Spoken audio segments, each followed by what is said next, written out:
معنا نهج حياة جئنا تبصرة عن كل ضلال أعددنا بضع رسالات تحمل نورا للأجيال. یوه مسله دا ده چې زه راولاړ شوم دغه کتاب مې پر یو چا باندې خرڅ کوي په 100 روپۍ په پور و ده.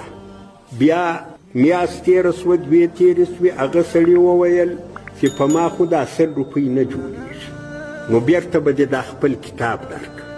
اما ول سیده رایه که نو خو زما مال دې له کاره رایستلی و اوس یې په 90 روپۍ راکړه. نو دی په 90 روپۍ کتاب راکوي 10 روپۍ نورې ورسره راکړي. دا سود ځکه هغه 10 روپۍ چې د ما ته راکړې هغه بې عوضه دي. کتاب خو په کتاب صحیح کتاب مې ورکړی و کتاب یې راکوي 10 روپۍ دغه یې ترې ووتې.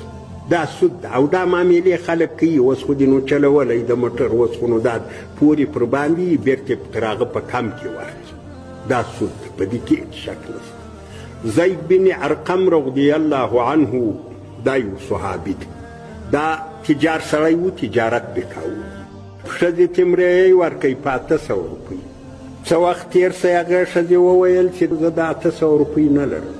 نو د ول سیده په 600 بېرته مریی راکړه 200 روپۍ راکړه. دا کار یې وکړي. حضرت عایشه رضی الله عنها دا په خبره سوه.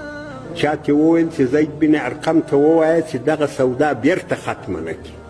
هغه له نبي علیه السلام سره چې دي څونه غذاګانې کړي دي هغه دغه یې ولاړې. هېڅ ګټه دې نشته. څونه لمنځونه چې دي کړي دي هغه دغه یې ولاړ. څونه روزې چې دي نیولې دي غالبا په 1500 که په 1400 غذاګانو کې زید بن ارقم شرکت کړی د نبي علیه السلام له نږدې شاګردانو. حضرت عایشه رضی الله عنها ورته وویل چې هېڅ په ګټه نه درځي چې دا سودا ماته نه کړي. نو ده بېرته دا سودا ماته کړه. دا مسله هدایې والا هم راخیستې ده بیخي مشهوره مسله ده او خلک په دې باندې ډېر اخته دي.